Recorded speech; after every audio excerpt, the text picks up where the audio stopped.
ঘরে বাইরে কোমর সমান পানি, বিপদসীমার উপরে সুরমা কুশিয়ারা। উজানের ঢলে তলিয়ে সিলেটের নিম্নাঞ্চল, পানিবন্দী লাখ লাখ মানুষ, ডুবেছে সড়ক, যান চলাচল ব্যাহত। দেশে অবৈধ সম্পদের পাহাড়, বিদেশে গা ঢাকা দিয়ে পার পেয়ে যান কেউ কেউ। সাবেক আইজিপি বেনজির ইস্যুতে পিকে হালদারের ঘটনার পুনরাবৃত্তি ঠেকাতে পদক্ষেপ নেয়ার তাগিদ। বিশ্ববাজারে কমলেও দেশে আরেক দফা বাড়ল জ্বালানি তেলের দাম। ডিজেলে ৭৫ পয়সা, পেট্রোল অক্টেনে লিটারে বাড়ল ২.৫ টাকা। জুলাইয়ে বাড়ছে পানির দরও।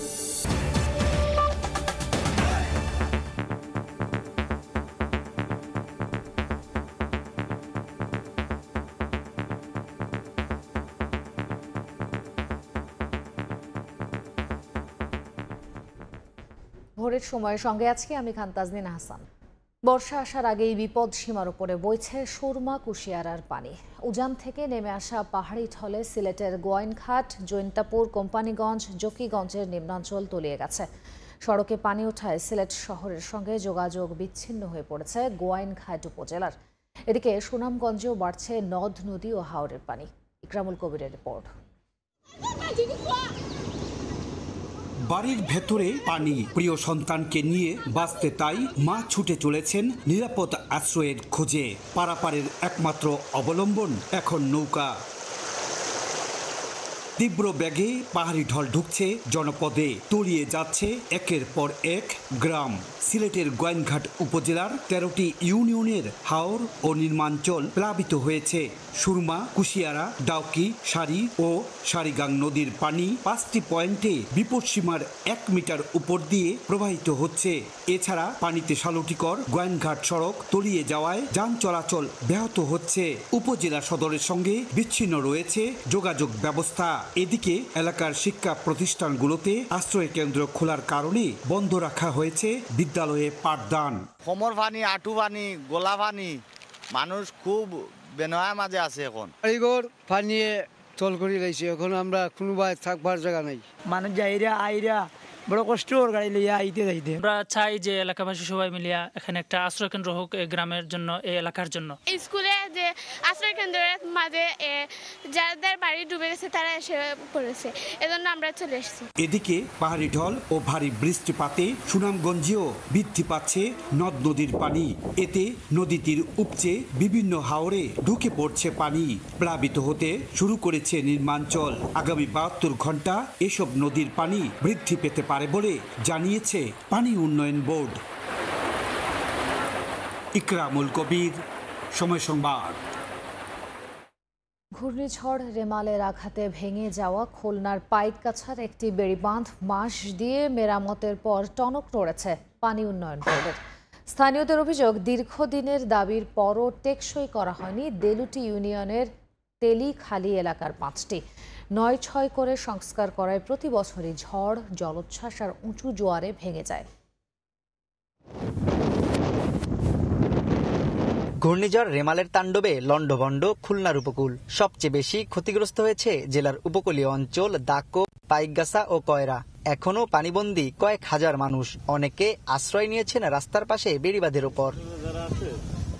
স্থানীয়রা ৩ দিন ধরে পরিশ্রম করে পাইকগাছা উপজেলার দেলুটি এলাকায় ভাঙা বেড়িবাঁধের পাশে দিয়েছে বাঁশের পাইলিং। তাদের অভিযোগ, নামকাও আসতে কাজের কারণেই বারবার ভাঙছে বাঁধ। দফায় দফায় দ্বারস্থ হবার পরও তোয়াক্কা করে না পানি উন্নয়ন বোর্ড বা জনপ্রতিনিধি কেউই।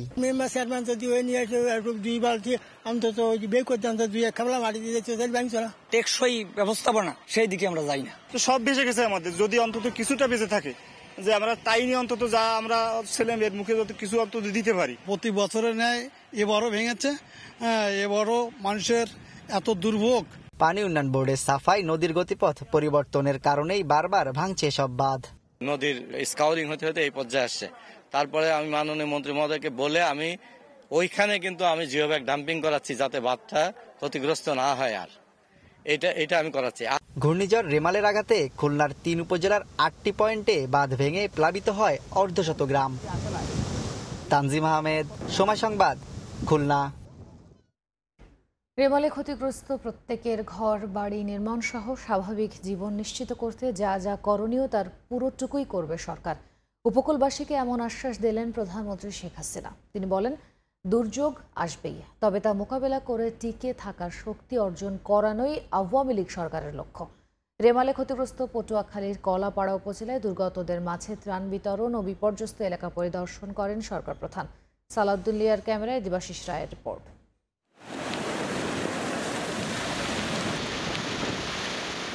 গেল ২৬ ও ২৭ মে মোট প্রায় ৩৬ ঘন্টা তাণ্ডব চালায় প্রলয়ঙ্কারী ঘূর্ণিঝড় রেমাল, যার প্রথম আঘাত এসে লণ্ডভণ্ড করে দেয় উপকূলবাসীর জীবন। বসতবাড়ি তো বটেই, কৃষিজমি সহ এই দুর্যোগে ধ্বংসচিহ্নের পাশাপাশি ক্ষতির হিসেব স্পষ্ট হচ্ছে ক্রমেই।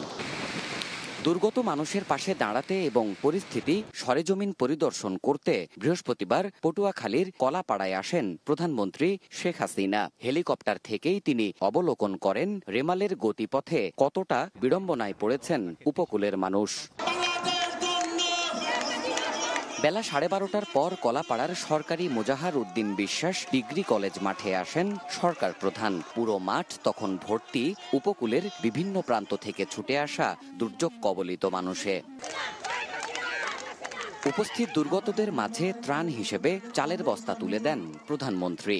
একে একে তা গ্রহণ করেন বিপর্যস্ত স্থানীয়রা। সংক্ষিপ্ত বক্তব্যে সরকার প্রধান বলেন, রেমালের ক্ষতি সামলে উঠতে করণীয় সবকিছুই করবে সরকার। ধৈর্য ধরার আহ্বান জানান তিনি। ইতিমধ্যেই যে সমস্ত রাস্তাঘাট ভেঙে গেছে সেগুলি মেরামত করার ব্যবস্থা নেওয়া হয়েছে। পাশাপাশি বাঁধ যেগুলি ভেঙে গেছে, বাঁধ নির্মাণের কাজ ইতিমধ্যে আমরা শুরু করে দিয়েছি। যেখানে যেখানে যাদের বাড়ি ঘর ভেঙেছে তারা যাতে ঘর বাড়িগুলি আবার মেরামত করতে পারেন, আবার নির্মাণ করতে পারেন, সেই ব্যবস্থাও ইনশাল্লাহ আমি করে দেব। অন্তত এইটুকু ভরসা আপনারা রাখবেন। দুর্যোগ দুর্বিপাক সামাল দিয়ে ঘুরে দাঁড়ানোর টেকসই সামর্থ্য অর্জন করবে উপকূলের মানুষ। বর্তমান সরকার সেই কাজই করে যাচ্ছে বলেন প্রধানমন্ত্রী। প্রাকৃতিক দুর্যোগ আসবে, কিন্তু সেটাকে মোকাবেলা করে মানুষের জীবন মান রক্ষা করা, সেটাই আমাদের লক্ষ্য। সেই কাজটাই আমরা করে যাচ্ছি। উপস্থিত স্থানীয় নেতাদের সঙ্গেও দুর্যোগ পরবর্তী পরিস্থিতি স্বাভাবিক করতে দিক নির্দেশনা দেন সরকার প্রধান শেখ হাসিনা। জলবায়ু পরিবর্তনের ক্ষতিকর প্রভাবে প্রতিনিয়ত বাড়ছে সমুদ্রপৃষ্ঠের উচ্চতা, একই সঙ্গে সঙ্গে তীব্র হচ্ছে প্রাকৃতিক দুর্যোগ সহ ঘূর্ণিঝড়ের তীব্রতাও। সবশেষ রেমালে লণ্ডভণ্ড হয়ে যায় উপকূলের প্রত্যন্ত জনপদের এই সাধারণ মানুষের জীবনযাপন। এই মানুষগুলো আজ প্রধানমন্ত্রীর বার্তা শুনে কিছুটা আশ্বস্ত হয়ে তাদের ঘরে ফিরবেন। সরকার প্রধান বললেন, আগামী দিনে দুর্যোগ সহনশীল বাস্তবতা গড়ে তুলতে দুর্গত মানুষদের পাশেই থাকবে আওয়ামী লীগ সরকার। দেবাশিস রায়, সময় সংবাদ, কলাপাড়া, পটুয়াখালী। প্রধানমন্ত্রী শেখ হাসিনার হাত থেকে ত্রাণ পেয়ে কিছুটা হলেও স্বস্তি পেয়েছেন ঘূর্ণিঝড় রেমালের আঘাতে পটুয়াখালীর ক্ষতিগ্রস্তরা। এমন দুঃসময়ে সরকার প্রধানকে কাছে পেয়ে মনের ক্ষত কেটেছে তাদের। ভরসা পেয়েছেন বাস্তুহারা মানুষগুলো। মনির হোসেন বাদলকে সঙ্গে নিয়ে শিকদার জাবির হোসেনের রিপোর্ট। শারীরিক প্রতিবন্ধী গিয়াসউদ্দিন 2 পা না থাকলেও হামাগুড়ি দিয়ে এসেছেন প্রধানমন্ত্রী শেখ হাসিনাকে এক নজর দেখতে, কথা শুনতে। তার মতো ছুটে এসেছেন লাখো মানুষ। পাগলের মতো এই হাবুড় দিয়া আসছি এই কলেজ মাঠে শুধু মাননীয় প্রধানমন্ত্রী দেখার জন্য। প্রধানমন্ত্রীকে কাছে পেয়ে ও তার হাত থেকে ত্রাণ নিতে পেরে আবেগ আপ্লুত ঘূর্ণিঝড়ে দুর্গত এলাকা পটুয়াখালীর কলাপাড়ার মানুষ। আমরা অত্যন্ত খুশি হয়েছি, প্রধানমন্ত্রী আসছে, আমাদের আনছে এই জায়গায়, আমরা অত্যন্ত তার জন্য দোয়া করি। আমার ছেলে 2টা সাঁতার দিছে, একটা মরা পেয়েছি, একটা যাত্রা পেয়েছি। প্রধানমন্ত্রী আইছে আমার, আর কিছু না, তোমার পোলার শোকটা হারাইছি, প্রধানমন্ত্রী দেখতে পাচ্ছি। অনেক ক্ষতিগ্রস্ত হয়েছি, তবে এটা নিয়ে আমরা দুঃখ মনে করি না। আমাদের প্রধানমন্ত্রী আমাদের সাথে আছে, আমাদের খোঁজ খবর নিছে, এর জন্য আমরা অনেক অনেক আনন্দিত। বৃহস্পতিবার দুপুরে কলাপাড়া মোজাহার উদ্দিন বিশ্বাস কলেজ মাঠে ঘূর্ণিঝড়ে ক্ষতিগ্রস্ত মানুষের খোঁজ খবর নেয়ার পাশাপাশি ত্রাণ বিতরণ করেন প্রধানমন্ত্রী শেখ হাসিনা। 2000 পরিবারকে তুলে দেওয়া হয় সরকারি সহায়তা। প্রধানমন্ত্রীকে কাছে পেয়ে মনের ক্ষত কেটেছে দুর্গত এলাকার বাসিন্দাদের। তবে সরকার প্রধানের সফরের পর ত্রাণের পাশাপাশি বাস্তুহারা মানুষের বাড়ি নির্মাণ করে দেওয়ার দাবি জানিয়েছেন ক্ষতিগ্রস্তরা। আমাকে যদি একটু বাড়িঘরটা দেয় তাই আমরা আরো একটু খুশি হব। স্বাভাবিক জোয়ারও পানি আমরা ভেরি বাচ্চাই। ঘূর্ণিঝড় রোমালের তাণ্ডবে লণ্ডভণ্ড হয় পটুয়াখালীর উপকূল। বেড়িবাঁধ ভেঙে প্লাবিত হয় রাঙ্গাবালী ও কলাপাড়ার বেশ কয়েকটি নির্মাঞ্চলের কয়েক হাজার বাড়িঘর। শিকদার জাবির হোসেন, সময় সংবাদ, পটুয়াখালী। দেশের অর্থনীতি আওয়ামী লীগ ধ্বংস করে দিয়েছে বলে মন্তব্য করেছেন বিএনপি মহাসচিব মির্জা ফখরুল ইসলাম আলমগীর। বৃহস্পতিবার সকালে জিয়াউর রহমানের মৃত্যুবার্ষিকী উপলক্ষে তার সমাধিতে শ্রদ্ধা জানানোর শেষে একথা বলেন তিনি। এ সময় সরকার পতনের আন্দোলন জোরদার করার হুঁশিয়ারিও দেন বিএনপি মহাসচিব। সামরিক শাসক জিয়াউর রহমান ক্ষমতার কেন্দ্রে থেকেই তৈরি করেন বাংলাদেশ জাতীয়তাবাদী দল বিএনপি। 1981 সালের 30 মে চট্টগ্রাম সার্কিট হাউসে হত্যাকাণ্ডের শিকার হন তিনি। দলের প্রতিষ্ঠাতার 43তম মৃত্যুবার্ষিকী উপলক্ষে 15 দিন ব্যাপী কর্মসূচি পালন করছে বিএনপি। বৃহস্পতিবার শেরেবাংলা নগরে জিয়াউর রহমানের সমাধিতে দোয়া মোনাজাতের আয়োজন করে দলটি। শ্রদ্ধা নিবেদন করেন বিএনপির শীর্ষ নেতারা, ছিলেন মহানগর সহ অঙ্গ ও সহযোগী সংগঠনের নেতাকর্মীরাও। পরে গণমাধ্যমের সঙ্গে কথা বলেন বিএনপি মহাসচিব মির্জা ফখরুল ইসলাম আলমগীর। অভিযোগ করেন গোটা জাতিকে পরনির্ভরশীল করে অর্থনীতিকে ধ্বংস করে দিয়েছে আওয়ামী লীগ। বাংলাদেশ এখন পুরোপুরি দুর্বৃত্তদের কবলে, বাংলাদেশ এখন লুটেরা মাফিয়াদের কবলে। বাংলাদেশ একদিকে যেমন রাজনৈতিক অধিকার হরণ করছে, তেমনি অন্যদিকে তারা অর্থনীতিকে ধ্বংস করছে এবং তাদের মূল লক্ষ্য হচ্ছে এটাকে পরনির্ভরশীল একটা ব্যর্থ রাষ্ট্রে পরিণত করা। একদলীয় শাসন কায়েম করতেই আওয়ামী লীগ জবরদখল করে ক্ষমতায় টিকে আছে মন্তব্য করে মির্জা ফখরুল আন্দোলন বেগবান করার মাধ্যমেই সরকার হটানোর হুঁশিয়ারি দেন। শাসক গোষ্ঠী আওয়ামী লীগ তারা বিভিন্ন রকম কলা কৌশল করে জনগণের ভোটের অধিকার হরণ করে নিয়ে তারা আজকে ক্ষমতাকে দখল করে আছে এবং একদলীয় শাসন ব্যবস্থা প্রবর্তন করতে যাচ্ছে। পরে জিয়াউর রহমানের মৃত্যুবার্ষিকী উপলক্ষে রাজধানীর আগারগাঁও, হাইকোর্ট মাজার, সেগুনবাগিচা, নয়াপল্টন ও শাহজাহানপুর এলাকায় দুস্থদের মাঝে খাবার বিতরণ করেন বিএনপি মহাসচিব। আহমেদ সালেহীন, সময় সংবাদ, ঢাকা। সাবেক পুলিশ মহাপরিদর্শক বেনজির আহমেদের মতো অতীতে অনেকের বিরুদ্ধেই দুর্নীতির অভিযোগ উঠেছে। অবৈধ অর্থ উপার্জনের কারণে কেউ ধরা খেয়েছেন, কেউ আবার পারও পেয়ে গেছেন। এ নিয়ে জনমনে নানা প্রশ্ন, কিন্তু বেনজিরের ক্ষেত্রে যেন পিকে হালদার কিংবা বাচ্চুর ঘটনার পুনরাবৃত্তি না হয় সে বিষয়ে এখনই পদক্ষেপ নেওয়া উচিত বলে মনে করেন আইনজীবীরা। আফজাল হোসেনের রিপোর্ট।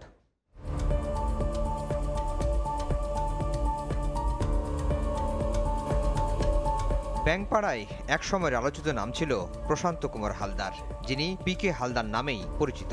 দেশের কয়েকটি আর্থিক খাতকে পথে বসিয়ে দেশ ছাড়েন তিনি। প্রথমে তার হদিশ না মিললেও 2022 সালের মে মাসে পশ্চিমবঙ্গের উত্তর 24 পরগনার অশোকনগরে গ্রেফতার হন পিকে হালদার। তিনি এখন আছেন দেশটির নিরাপত্তা হেফাজতে। কিন্তু দেশ ছেড়েছিলেন কিভাবে, এ নিয়ে আছে এক চমকপ্রদ কাহিনী। 2019 সালের 23 অক্টোবর বেনাপোল সীমান্ত দিয়ে ভারতে পালিয়ে যান পিকে হালদার, তাও আবার বেনাপোল বন্দরে তার বিদেশ যাত্রায় নিষেধাজ্ঞার চিঠি পৌঁছানোর 13 মিনিট আগে। এ নিয়ে তোলপাড় হয় দেশ জুড়ে। পিকে হালদার পালানোর সময় কারা ইমিগ্রেশনে এবং দুদকে দায়িত্বরত ছিলেন সেই তালিকাও চেয়েছিলেন উচ্চ আদালত। বিষয়টি এখনও দুদক এবং ইমিগ্রেশন কর্তৃপক্ষের একে অপরের উপর দোষারোপেই আটকে আছে। শুধু তাই নয়, আইন শৃঙ্খলা বাহিনীর চোখে ধুলো দিতে নিজের মোবাইল ফোনটি ঢাকার একটি 5 তারকা হোটেলের রুমে রেখে যান পিকে হালদার। ব্যাংক খাতের আরেকটি আলোচিত নাম আব্দুল হাই বাচ্চু, ছিলেন বেসিক ব্যাংকের চেয়ারম্যান।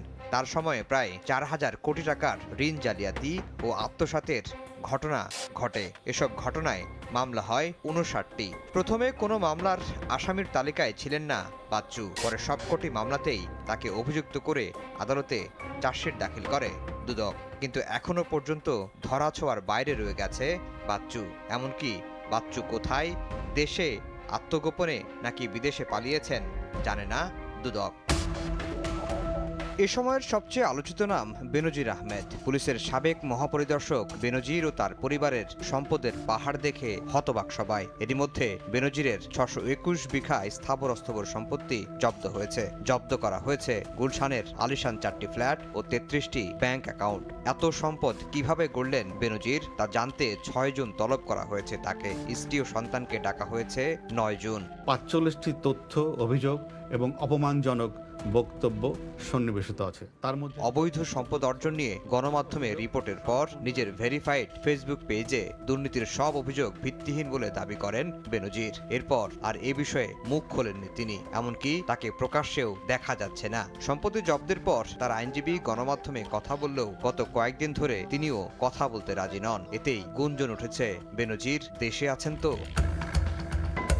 বেনজির আহমেদ প্রসঙ্গে রাজনৈতিক অঙ্গনেও চলছে পাল্টাপাল্টি কথার লড়াই। সরকারি দল শুরু থেকেই বলে আসছে কারো দুর্নীতির রক্ষা কবচ হবেন না তারা, সব চলবে আইনি ধারায়। বিরোধীদের আশঙ্কা দুদকের মাধ্যমে ক্লিনশিট দেওয়া হতে পারে বেনজিরকে। বেনজির ইস্যু ভবিষ্যতে কোন দিকে যায় তা হয়তো সময় বলে দেবে, কিন্তু বেনজিরের ক্ষেত্রেও যেন পিকে হালদার অথবা বাচ্চুর ঘটনার পুনরাবৃত্তি না হয় সে বিষয়ে এখনই পদক্ষেপ নেওয়া উচিত বলে মনে করেন আইনজীবীরা। অনেক পলিটিশিয়ানকে আপনি এমবার্গো দিয়ে দেন দেশের বাইরে না যেতে, যদি না হয়ে থাকে ইমিডিয়েটলি করা উচিত এবং ওনারও বিচারের মুখোমুখি হওয়া উচিত। সঠিক একটা অনুসন্ধান হোক এবং সেটার একটা অগ্রগতি মহামান্য হাইকোর্টে 2 মাস পরে দাখিল করা হোক। যদিও দুদক বলছে দুর্নীতিবাজদের বিচার নিশ্চিতে সব পথেই হাঁটবেন তারা। আফজাল হোসেন, সময় সংবাদ, ঢাকা। এ যেন বাতির নিচে অন্ধকার। স্বাস্থ্য অধিদপ্তরেই এডিসের অভয়ারণ্য। ডেঙ্গুর বাহক এডিস মশা নিয়ন্ত্রণে সিটি কর্পোরেশন থেকে শুরু করে নগরের মানুষ সবাইকে সবক দেয় তারা। এদিকে প্রাক বর্ষাকালীন জরিপ নিয়ে অধিদপ্তর মাঠ পর্যায়ে কাজ করলেও এর গ্রহণযোগ্যতা নিয়ে প্রশ্ন তুলেছে 2 সিটি কর্পোরেশন। রাশেদ লিমনের রিপোর্ট, ছবি তুলেছেন খলিলুর রহমান। কথায় আছে উপরে ফিটফাট ভেতরে সদরঘাট, ঠিক তেমনি অবস্থা এই স্বাস্থ্য অধিদপ্তরের। স্বাস্থ্য অধিদপ্তরের মহাখালীর এই নতুন ভবন থেকেই নিয়ন্ত্রণ করা হয় ডেঙ্গু পরিস্থিতি, দেয়া হয় ডেঙ্গু নিয়ন্ত্রণের নানা গাইডলাইন। স্বাস্থ্যের যত রথী মহারথী আছে সবাই কিন্তু এখানে বসে অফিস করেন, অথচ ভবন থেকেই কিন্তু দেখা যাচ্ছে এডিস প্রজননের উত্তম চারণভূমি হিসেবে তৈরি করে রাখা হয়েছে। আর এই জায়গাটি এমন করে রাখা হয়েছে যাতে আসলে এখানে কেউ নেমে যে ওইখানের যে পানিটি রয়েছে বা জমা পানি রয়েছে সেই জমা পানিটি যে পরিষ্কার করবে তারও কোনো ব্যবস্থা নাই। অর্থাৎ কোনো ব্যাখ্যা দিয়েই কিন্তু স্বাস্থ্য অধিদপ্তর তাদের এই দায় এড়ানোর সুযোগ রাখেনি। অধিদপ্তরের এই নতুন ভবনে বসেন মহাপরিচালক, অতিরিক্ত মহাপরিচালক আর ডেঙ্গু নিয়ন্ত্রণ কর্মসূচি প্রকল্পের কর্মকর্তারা। শুধু কি এই কার্নিশ নাকি এই ভবনের অন্য কোথাও রয়েছে জমা পানিতে জন্ম নেয়া লার্ভার অস্তিত্ব? কৌতূহলী সময় সংবাদের ক্যামেরা ভবনের বেসমেন্টের পার্কিংয়ে। স্বাস্থ্য অধিদপ্তরে এবারে জরিপে উত্তর সিটি কর্পোরেশনের যে কয়টা ওয়ার্ড ঝুঁকিতে রয়েছে তার মধ্যে 20 নম্বর ওয়ার্ড একটি, এবং সেই 20 নম্বর ওয়ার্ডেই অধিদপ্তরের মূল ভবনটি অবস্থিত। এই ভবনের উপরের দশা তো দেখলাম, নিচে অর্থাৎ পার্কিংয়ে এসে এখানে যে চৌবাচ্চাটাতে পানি জমা আছে এবং তাতে যেন একদম মশার অভয়ারণ্য। আর একটু উকি দিলে খুব সহজেই বোঝা যাচ্ছে পুরো চৌবাচ্চার মধ্যে কিলবিল করছে লার্ভা। তো স্বাভাবিকভাবে প্রশ্ন জাগে, অধিদপ্তর যে জরিপ করেছে সেই জরিপের কি অন্তর্ভুক্ত ছিল এই ভবনটি? এই অবস্থা অধিদপ্তরের পুরনো ভবনেও। পুরো পরিবেশ যেন উস্কে দিচ্ছে এডিসের বংশ বিস্তার। যদিও বিষয়টি এড়িয়ে যাওয়ার চেষ্টা করেন এডিস বাহক নিয়ন্ত্রণ কর্মসূচির প্রকল্পের এই কর্মকর্তা। আমরা সচেতন না তা বলা যাবে না, তবে আমাদের জাতি হিসেবে ধরেন আমরা এই যে বিল্ডিং এর যে কোপলাগুলো বললেন, এটা কিন্তু এই সর্বশেষ যে রিমালের ঘটনার এফেক্ট। এদিকে গত এপ্রিলে ডেঙ্গু বাহক এডিস নিয়ন্ত্রণে প্রাক বর্ষা জরিপ করে স্বাস্থ্য অধিদপ্তরের রোগ নিয়ন্ত্রণ শাখা সিডিসি। এর আগে গণমাধ্যমকে জানিয়ে করলেও এবার জরিপ অনেকটা নিভৃতি সারেন তারা। গত মঙ্গলবার সেই জরিপের ফলাফলে 2 সিটির 18টি ওয়ার্ডকে অতি ঝুঁকিপূর্ণ হিসেবে তুলে ধরা হয়। জরিপ মেনে 2 সিটি কর্পোরেশন কাজ শুরু করলেও এর মান নিয়ে প্রশ্ন তোলেন তারা। স্বাস্থ্য অধিদপ্তর আপনি যাবেন, দেখবেন যে তাদের পরিবেশ এত নোংরা করে রাখছে, হাজার হাজার ভাঙাচোরা গাড়ি ফালা রাখছে। নতুন ভবনটাও সেম থিং। ওনারা যেই পরিমাণ লার্ভার ঘনত্ব দেখিয়েছেন এই ওয়ার্ডগুলোতে, তাতে কিন্তু ঢাকা দক্ষিণ সিটি কর্পোরেশন ডেঙ্গু রোগীতে সয়লাভ হয়ে যাওয়ার কথা। দুর্ভাগ্যজনকভাবে লক্ষ্য করেছে সার্ভেতে এমন একজন ব্যক্তিকে সংযুক্ত করা হয়েছে, তিনি এই রিপোর্টকে ম্যানিপুলেট করতে পারেন বলে আমরা সন্দেহ করছি। চলতি মৌসুমে এ পর্যন্ত ডেঙ্গুতে আক্রান্তের সংখ্যা 2810 জন আর মৃতের সংখ্যা 35। রাশেদ লিমন, সময় সংবাদ, ঢাকা। শুধু রোহিঙ্গা অনুপ্রবেশ বন্ধ নয়, সারা দেশে ছড়িয়ে পড়া ঠেকাতে কঠোর হচ্ছে সরকার। ক্যাম্পের নিরাপত্তা বেষ্টনী কাঁটা তারের বেড়ায় কেটে ফেলা অংশ দ্রুত মেরামতের নির্দেশ দিয়েছেন স্বরাষ্ট্রমন্ত্রী।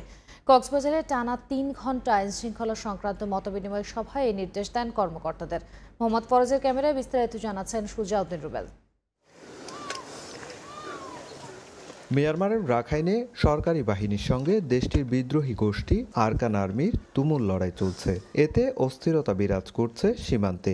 অনেক রোহিঙ্গা পালিয়ে বাংলাদেশ সীমান্তবর্তী মিয়ানমারের গ্রামগুলোতে আশ্রয় নিয়েছে। মিয়ানমারের এই সংঘাতে আজ এসে পড়ছে কক্সবাজারের উখিয়া ও টেকনাফের রোহিঙ্গা ক্যাম্পগুলোতে। একদিকে ক্যাম্পের পাশে পাহাড়গুলোতে মিয়ানমারের সন্ত্রাসী সংগঠনগুলো মজুত করছে ভারী অস্ত্র ও গোলাবারুদ। অন্যদিকে অস্থিরতা তৈরিতে বাড়ছে হত্যাকাণ্ড। এই অবস্থায় কক্সবাজারে রোহিঙ্গা ক্যাম্পের আইন শৃঙ্খলা সংক্রান্ত মতবিনিময় সভা করেন স্বরাষ্ট্রমন্ত্রী। বৃহস্পতিবার রাতে হিলটপ সার্কিট হাউসে একে একে আসতে থাকে আইন শৃঙ্খলা বাহিনীর শীর্ষ কর্তা ব্যক্তিরা। তাদের সঙ্গে যোগ দেন স্থানীয় 2 সংসদ সদস্য। বৈঠকটি রাত 8:30টায় শুরু হয়ে চলে রাত 11:30 পর্যন্ত। জাতীয় সংসদের হুইপ জানান, মতবিনিময় সভায় গুরুত্বপূর্ণ সিদ্ধান্ত নেওয়া হয়েছে। দেশি বিদেশি সংস্থা যাতে তাদেরকে উৎসাহিত করতে না পারে এ বিষয়ে কার্যকর সিদ্ধান্ত নেওয়ার জন্য আমাদের মাননীয় মন্ত্রী মহোদয় নির্দেশনা দিয়েছে। বৈঠক শেষে স্বরাষ্ট্রমন্ত্রী জানান, মিয়ানমার সীমান্ত দিয়ে আর কাউকে বাংলাদেশে ঢুকতে দেয়া হবে না। কেটে ফেলা কাঁটাতারের বেড়ার 200-এরও বেশি অংশ দ্রুত মেরামতের নির্দেশও দেন তিনি। মায়ানমার থেকে আর কোনো মানুষ, আর কোনো যেই হোক, সে রোহিঙ্গা হোক, অন্য যেই কেউ হোক, আমরা আর কেউকে আসতে দেব না। কাঁটাতারের বেড়াগুলো সংস্কার করে আবার যেগুলি কাটা হয়ে গিয়েছিল, মাঝখানে যে নষ্ট হয়ে গিয়েছিল, সেগুলি আবার রিপেয়ার করে আমরা রোহিঙ্গারা যাতে তাদের প্রয়োজন ব্যতীত ক্যাম্পের থেকে না আসতে পারে সেটাও তাদেরকে জানিয়ে দেওয়া। উখিয়া ও টেকনাফের 32টি ক্যাম্পে বসবাস করছে 12 লাখের বেশি রোহিঙ্গা। তাদের নিরাপত্তার দায়িত্বে রয়েছে এপিবিএনের 3টি ব্যাটালিয়ন। সুজাউদ্দিন রুবেল, সময় সংবাদ, কক্সবাজার। কোনো রকম বিধিনিষেধ কিংবা ইন্সপেকশন ছাড়াই এখন থেকে বিশ্বের যে কোনো বন্দরে নোঙর করতে পারবে বাংলাদেশি মালিকানাধীন সব জাহাজ। বিশেষ করে টোকিও MOUর সমীক্ষায় যুক্তরাষ্ট্র, রাশিয়ার মতো উন্নত দেশকে পেছনে ফেলে গ্রে থেকে হোয়াইট লিস্টে নাম ওঠায় মিলেছে এই সুযোগ। বিস্তারিত জানাচ্ছেন কমল দে। জাপান ভিত্তিক আন্তর্জাতিক সংস্থা টোকিও MOUর সবশেষ তালিকা অনুযায়ী গ্রে থেকে হোয়াইট লিস্টে নাম উঠেছে বাংলাদেশে মালিকানাধীন জাহাজগুলোর উপর 257টি ইন্সপেকশন করেছে সংস্থাটি। এর মধ্যে 1%-রও কম নেতিবাচক মার্ক নিয়ে হোয়াইট লিস্টের নাম রয়েছে বাংলাদেশের।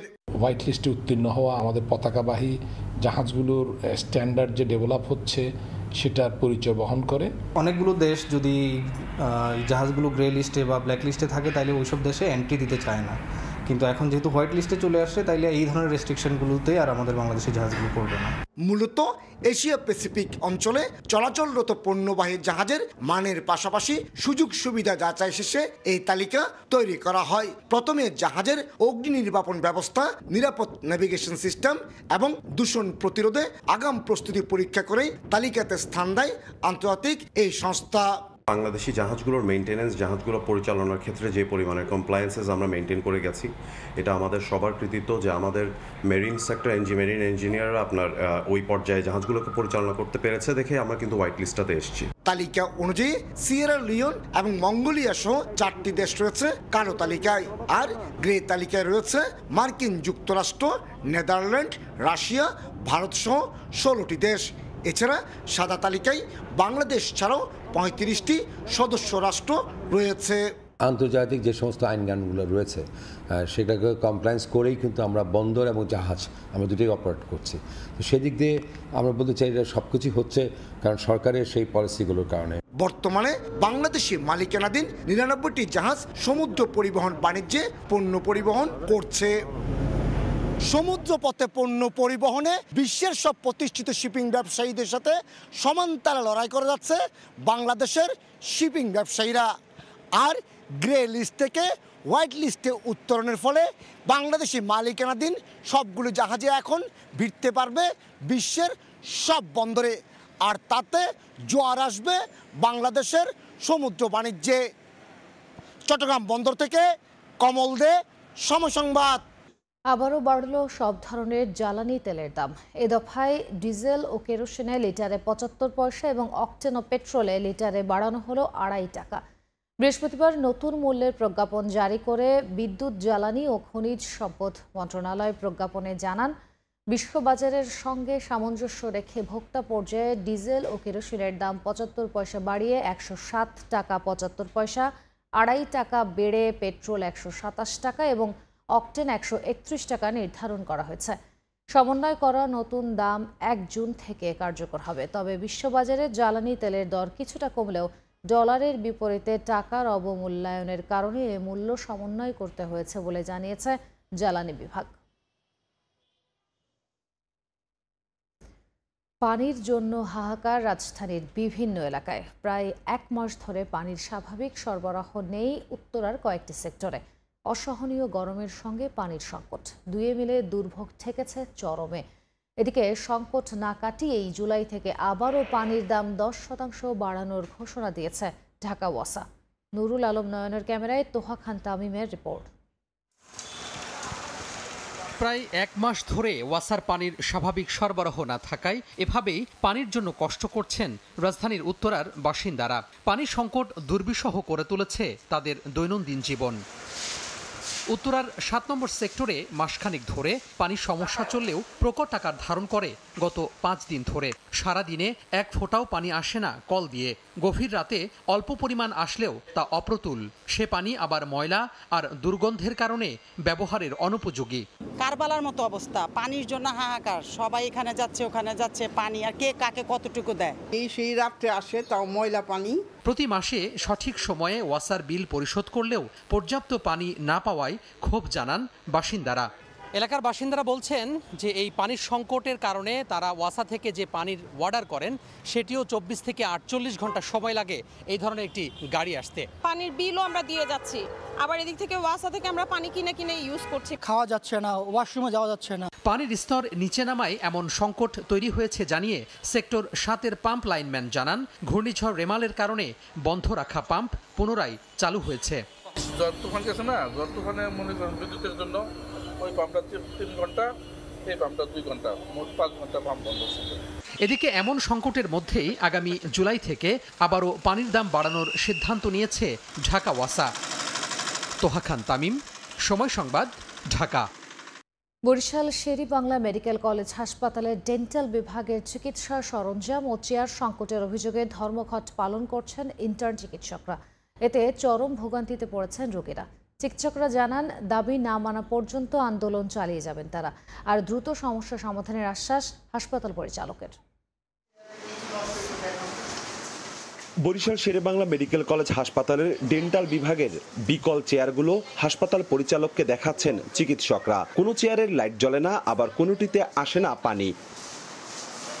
চিকিৎসকরা জানান, 14টি ডেন্টাল চেয়ারের মধ্যে সচল মাত্র 4টি। রয়েছে পর্যাপ্ত যন্ত্রপাতির অভাব। ঠিকভাবে রোগীদের সেবা দিতে না পারায় ধর্মঘটের ডাক দিয়েছেন 33 জন ইন্টার্ন চিকিৎসক। দাবি না মানা পর্যন্ত আন্দোলন চলবে বলে জানান তারা। সবার আগে আমরা ডেন্টাল চেয়ারে রোগীকে পর্যবেক্ষণ করব, নিরীক্ষণ করব, আমরা সেটাই করতে পারছি না। যে ইনস্ট্রুমেন্ট দরকার আছে সেগুলো পর্যাপ্ত এখানে কোনো ব্যবস্থা নেই। আমাদের পর্যাপ্ত মানে লোকবল নাই, চেয়ার নাই, আমাদের যন্ত্রপাতি নাই। বারবার পরিচালকের কাছে আবেদন করেও সরঞ্জাম না পাওয়ায় ক্ষোভের শেষ নেই চিকিৎসকদের। আর ধর্মঘটের কারণে চিকিৎসা না পাওয়ায় ক্ষুব্ধ রোগীরাও। ধর্মঘটের কারণে তো ডাক্তার এখন নাই, আমরা ঠিক মতন সুবিধা পাচ্ছি না। একটা চেয়ার ঠিক করা হলো, আবার নষ্ট হয়ে যেতে পারে, আবার ঠিক করতে হবে। তো এইভাবেই আমরা কন্টিনিউয়াস প্রসেসের মাধ্যমে এগুলো সমাধানের চেষ্টা করতেছি। এদিকে ডেন্টাল বিভাগের দাবিগুলো যৌক্তিক জানিয়ে দ্রুত সমস্যা সমাধানের আশ্বাস হাসপাতাল পরিচালকের। যৌক্তিকভাবে দাবিগুলোর সাথে সমর্থন করি, আমরা সেইগুলো আসছি দেখার জন্য এবং এগুলা সমাধান করতেছি। 2012 সালে শের-ই-বাংলা মেডিকেল কলেজ হাসপাতালে ডেন্টাল বিভাগ প্রতিষ্ঠিত হয়। বর্তমানে বিভাগটিতে 12 জন চিকিৎসক রয়েছে। চিকিৎসা নেয় প্রতিদিন গড়ে 100 রোগী। অপূর্ব অপু, সময় সংবাদ, বরিশাল। ঈদের সময় যানবাহনে বাড়তি ভাড়া আদায় বন্ধে প্রয়োজনীয় পদক্ষেপ নিতে পরিবহন মালিকদের অনুরোধ জানিয়েছেন সড়ক পরিবহন ও সেতুমন্ত্রী ওবায়দুল কাদের। ঈদযাত্রা নিরাপদ করতে আয়োজিত প্রস্তুতি সভায় মহাসড়কে গতি কমানো, ঈদের 7 দিন আগেই সড়কের সংস্কার কাজ শেষ করার নির্দেশ দেন মন্ত্রী। ঈদুল আজহার বাকি এখনো 2 সপ্তাহ। প্রতিবারের মতো এবারও সড়ক পথে ঈদ যাত্রা নিরাপদ করতে প্রস্তুতি সভা করলেন সড়ক পরিবহন ও সেতুমন্ত্রী। সেখানে যোগ দেন মালিক, শ্রমিক, বিজিএমইএ সরকারের প্রতিনিধিরাও। সভা শেষে ওবায়দুল কাদের সবার উদ্দেশ্যে বললেন, ফলাফল শূন্য হলে বৈঠক করে লাভ নেই। নিজে ভিজিট করেছি বারবার রাস্তা, পরিস্থিতির কোনো পরিবর্তন, এই দুর্ঘটনার পুনরাবৃত্তি রোধ করা আমাদের দায়িত্ব। রেজাল্ট না পেলে এইসব মিটিং করে কি লাভ? এবারের ঈদযাত্রা নিরাপদ করতে বেশ কিছু সমস্যা চিহ্নিত করলেন মন্ত্রী। নির্দেশ দিলেন সড়কে গতি কমানো, ঈদের 7 দিন আগেই সড়কে সংস্কার কাজ শেষ করা, চলমান কাজ ওই সময়ে বন্ধ রাখা, রাজধানীর প্রবেশ পথ জটলামুক্ত রাখা, যাত্রী ও পশু পরিবহনের ফিটনেস, হেলপার দিয়ে গাড়ি না চালানো। বললেন, অনুরোধ করা হবে সিটি কর্পোরেশন এলাকায় খোঁড়াখুড়ি বন্ধ ও জ্বালানি স্টেশন খোলা রাখতে। চন্ডাটা প্রোটেক্ট করতে হবে। আরেকটা যানজটের উৎস হলো মেয়র হানিফ ফ্লাইওভার। এই বিষয়টা সিটি কর্পোরেশনের সাথে বিশেষভাবে আলাপ করার দরকার। এই খোঁড়াখুড়িটা বন্ধ রাখতে হবে।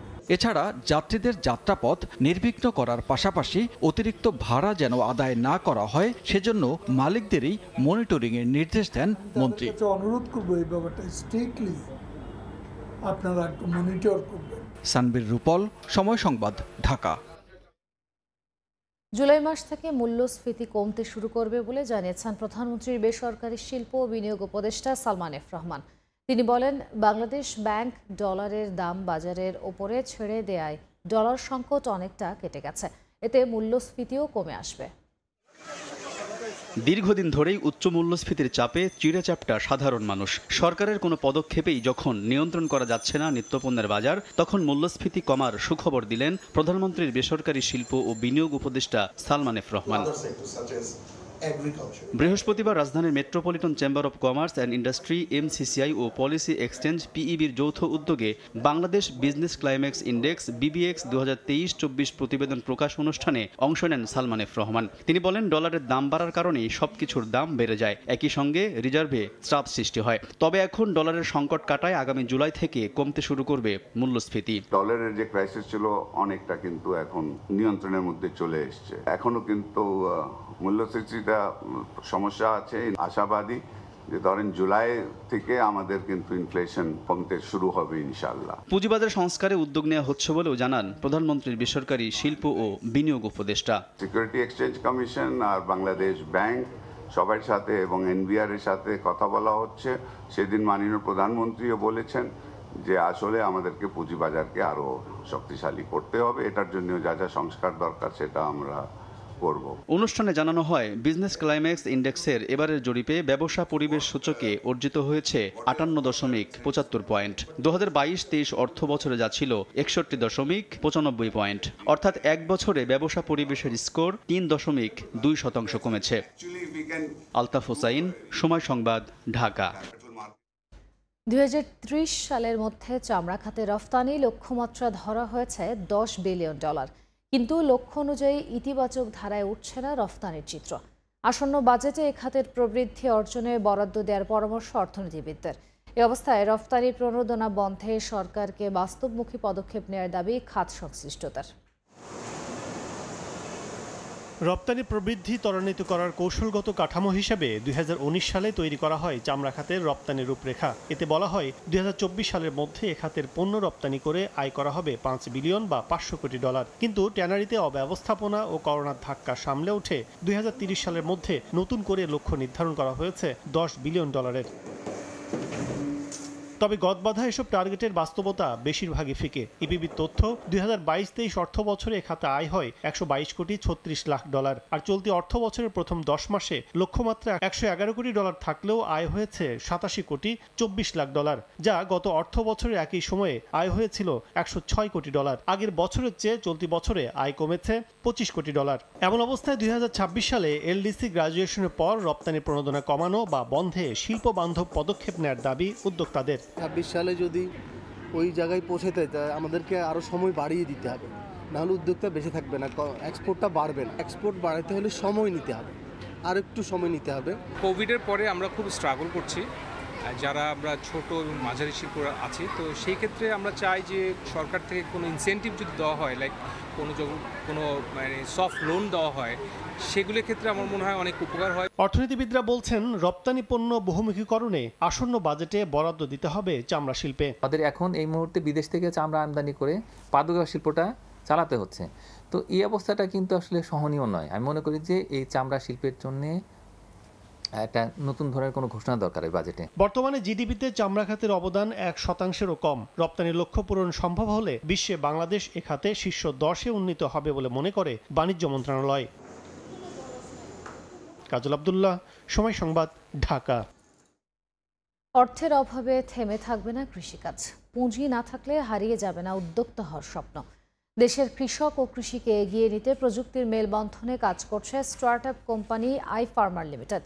তাদের সহযোগিতায় স্বাবলম্বী হওয়া খামারিরা চান দেশের অর্থনীতিতে ধারাবাহিকভাবে অবদান রাখতে। সংশ্লিষ্টদের মতে স্মার্ট কৃষিখাত তৈরিতে সরকারি উদ্যোগের পাশাপাশি আরও দরকার বেসরকারি উদ্যোগ।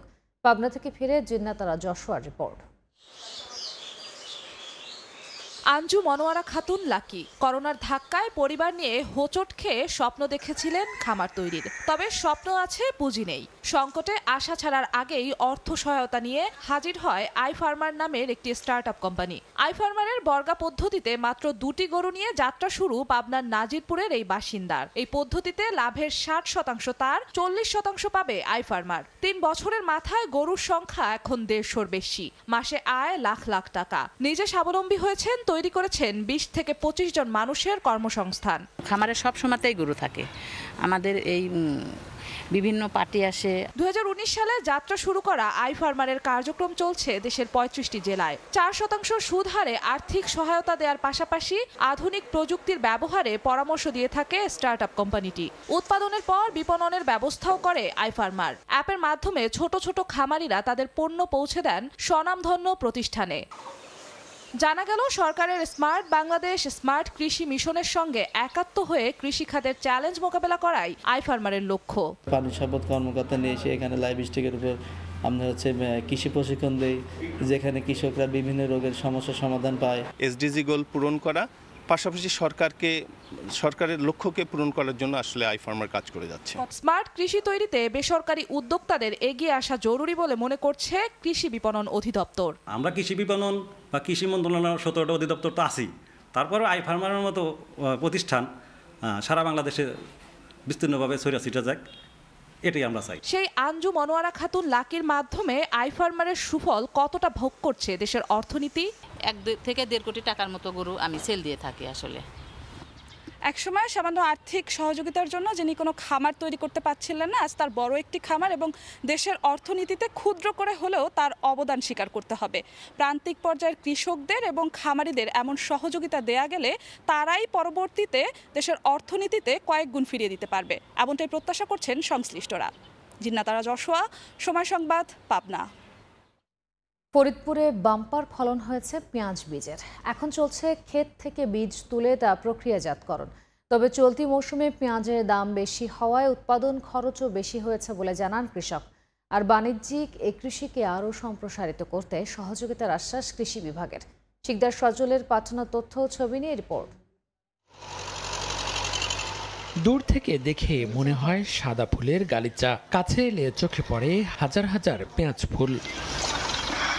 দেশে পেঁয়াজ উৎপাদনের দ্বিতীয় শীর্ষ জেলা ফরিদপুর। এ জেলায় সবচেয়ে বেশি উৎপাদন হয় পেঁয়াজের বীজ। চলতি মৌসুমে 1820 হেক্টর জমিতে 900 মেট্রিক টনের বেশি বীজ উৎপাদন লক্ষ্যমাত্রা নির্ধারণ করেছে কৃষি বিভাগ। আবহাওয়া ভালো হওয়ায় ফলনও হয়েছে বাম্পার। তবে এবছর পেঁয়াজের দাম বেশি হওয়ায় বীজ উৎপাদন খরচও বেড়েছে বলে জানান কৃষক। প্রত্যেকটা জমিকে আমার মিনিমাম 7 থেকে 8 বার করে আপনার হাত পরাগায়ন করতে হয়েছে শ্রমিক দিয়ে। সেই ক্ষেত্রে আমাদের শ্রমিক খরচ অনেক বেশি। মাথায় না মলছি, ময়লা অনেক সুন্দরভাবে ধুইছি, শুকাচ্ছি, এগুলা নিয়ে বাড়িতে প্যাকেট করব। জায়গাতে যা বেতন পাই আমরা এই দিয়ে আমাকে সংসার চলে। বাণিজ্যিকভাবে পেঁয়াজ বীজ উৎপাদন বাড়াতে সার্বিক সহযোগিতার আশ্বাস কৃষি বিভাগের। সংরক্ষণ করার জন্য তারা যে প্রয়োজনীয় পরামর্শ তাদের পাশে আমরা থাকি।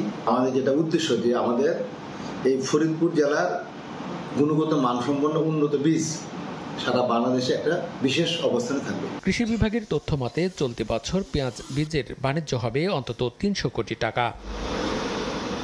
সময় সংবাদ, ফরিদপুর। পল্লী বিদ্যুতের ভুতুড়ে বিলে অতিষ্ঠ মাদারীপুরের ডাসার উপজেলাবাসী। 1 মাসের ব্যবধানে 3 থেকে 4 গুণ বেশি বিল হওয়ায় ক্ষুব্ধ বাসিন্দারা। এমনকি অভিযোগ করেও মিলছে না প্রতিকার। তবে পল্লী বিদ্যুৎ বিভাগের দাবি, অতিরিক্ত নয়, ব্যবহার বাড়ায় বিল বেড়েছে।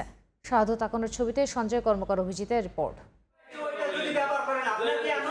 পল্লী বিদ্যুৎ অফিসের কর্মকর্তার সঙ্গে গ্রাহকের বাকবিতণ্ডা। হঠাৎ বিল বেড়ে যাওয়ার কারণেই এমন পরিস্থিতি। হঠাৎ বিল বেড়ে যাওয়ায় বিপাকে পড়েছেন মাদারীপুরের ডাসার উপজেলার পল্লী বিদ্যুতের গ্রাহকরা। তারা জানান, গত মাসের বিল থেকে 1 লাফে 3 থেকে 4 গুণ বেশি বিল চলতি মাসে এসেছে। গ্রাহকের অভিযোগ, অফিসে বসেই বিল তৈরি করছেন উপজেলার 7 জন মিটার রিডার। 1 মাসের বিল বকেয়া হলেই গ্রাহকের সংযোগ বিচ্ছিন্ন করছে কর্তৃপক্ষ। নতুন করে সংযোগ নিতেও গ্রাহককে গুনতে হচ্ছে বাড়তি 850 টাকা। ভুতুরে বিল নিয়ে একাধিকবার অভিযোগ দিয়েও মিলছে না কোনো প্রতিকার। আমার গ্যাস মাসে আছে 1100 টাকা, এই মাসে ওইটা লিয়ে যোগ করে আছে 5774 টাকা। গ্যাস মাসে আমার বিল আসছে 1000 টাকা, এই মাসে আমার বিল আসছে 4700 টাকা। গত মাসে আপনার কি কারেন্ট বিল আছে 772 টাকা, এই মাসে আইছে 1980 টাকা। এর অভিযোগ দিমু কার কাছে? তবে পল্লী বিদ্যুৎ বিভাগ বলছে ভিন্ন কথা। অতিরিক্ত নয়, ব্যবহার বাড়ায় বিল বেড়েছে বলে জানান সংশ্লিষ্ট কর্মকর্তা। বিলগুলি সঠিক করা হয়েছে এবং মিটার রিডিং অনুযায়ী করা হয়েছে এবং প্রতিটা বিলই সঠিক আছে। তবুও যদি আমরা যারা অভিযোগ করছে আমরা তদন্ত করতেছি, যদি কোনো ভুল পাওয়া যায় এগুলি সংশোধনের ব্যবস্থা নিব। ডাসার উপজেলার 28টি গ্রামে পল্লী বিদ্যুতের গ্রাহক রয়েছেন 16,273 কিলোমিটার বিদ্যুৎ লাইনের দৈনিক চাহিদা 3.5 মেগাওয়াট। সঞ্জয় কর্মকার অভিজিৎ, সময় সংবাদ, মাদারীপুর। কাঁচামালের ঊর্ধ্বগতির নেতিবাচক প্রভাব পড়েছে কাপড়ের বাজারে। সব ধরনের কাপড়ে গড়ে 10% দাম বেড়েছে নরসিংদীর শেখেরচর বাবুরহাটে। বিপাকে পড়েছেন ক্রেতা ও বিক্রেতা উভয়। এ কারণে বিক্রিও কমে এসেছে বলে জানান তারা। আশিকুর রহমান পেয়ালের পাঠানো তথ্য, মাহমুদ হাসান মাহফুজের ছবি নিয়ে রিপোর্ট। দেশের সবচেয়ে বড় পাইকারি কাপড়ের হাট নরসিংদীর শেখেরচর বাবুরহাট। ভোর থেকেই দেশের বিভিন্ন জেলার পাইকার ও খুচরা ব্যবসায়ীরা ভিড় করেন এই বাজারে। তবে কাঁচামাল ও দ্রব্যমূল্যের ঊর্ধ্বগতির নেতিবাচক প্রভাব পড়েছে বাজারে। ব্যবসায়ীরা জানান, সব ধরনের কাপড়ের দাম বেড়েছে গড়ে 10%। ডলারের সংকট সেই হিসাবে আর মূল্যস্ফীতি, এই কারণে আমাদের কাপড়ের প্রোডাক্টের দাম বেড়ে গেছে। এদিকে বেশি দামে পোশাক কিনে খুচরা পর্যায়ে বিক্রিতে বিপাকে পড়তে হচ্ছে জানান পাইকারি ক্রেতারা। ছিট কাপড় এগুলোর দাম অনেক বাড়ে গেছে। এখন আমরা আগে নিতাম 1 লাখ টাকার মাল, এখন আমরা 50,000 টাকার মাল নিই আর কি। ব্যবসায়ী নেতারা বলছেন, আগে থেকে 200 থেকে 300 কোটি টাকা প্রতি হাটে বেচাকেনা হলেও এখন তা অর্ধেকে নেমেছে। আগে প্রায় 250-300 কোটি টাকার মতো বেচাকেনা হইতো, এখন আমার মনে হয় 150-200 কোটি টাকা হইতে পারে। শেখেরচর বাবুরহাট বাজারে ছোট বড় মিলিয়ে 5,500 দোকান রয়েছে। সপ্তাহের বৃহস্পতিবার থেকে শনিবার পর্যন্ত 3 দিন চলে এ হাটের বেচাকেনা। সময় সংবাদ, নরসিংদী। শীতলক্ষ্যা 3 ও মুক্তারপুর সেতু ঘিরে মুক্তারপুর পঞ্চবটি সড়ক আধুনিকায়নে চলছে বিশাল কর্মযজ্ঞ। যানবাহন চালু রেখেই হচ্ছে সড়কটি 4 লেনে উন্নীত করার কাজ। দ্বিতল সড়কের খুঁটি উঠেছে 90টি। এগোচ্ছে গার্ডার নির্মাণের কাজও। কাজের অগ্রগতি 29%। নাসির উদ্দিন উজ্জ্বলের রিপোর্ট, ছবি তুলেছেন আবু সাইদ।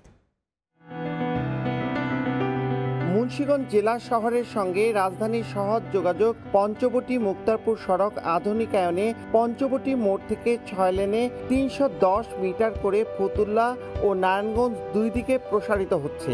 আর কাশীপুর থেকে চর সৈয়দপুর পর্যন্ত দোতলা 2 লেনে। পুরনো সড়কটি আরও 2 লেনে প্রশস্ত হবে এই অংশে।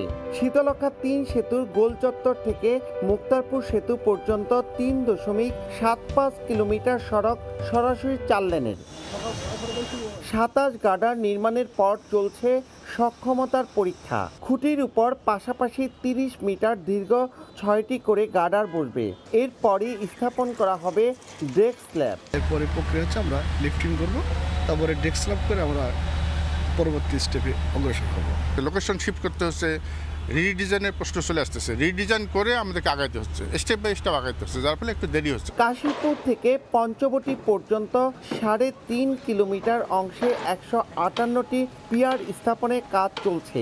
আর পঞ্চবটি ইন্টারসেকশনে নারায়ণগঞ্জমুখী র্যাম গার্ডার স্থাপনের জন্য পুরোপুরি প্রস্তুত। আগামী বছরের জুনে রয়েছে প্রকল্প সম্পন্ন করার টার্গেট। কাজের গতি অত্যন্ত ভালো।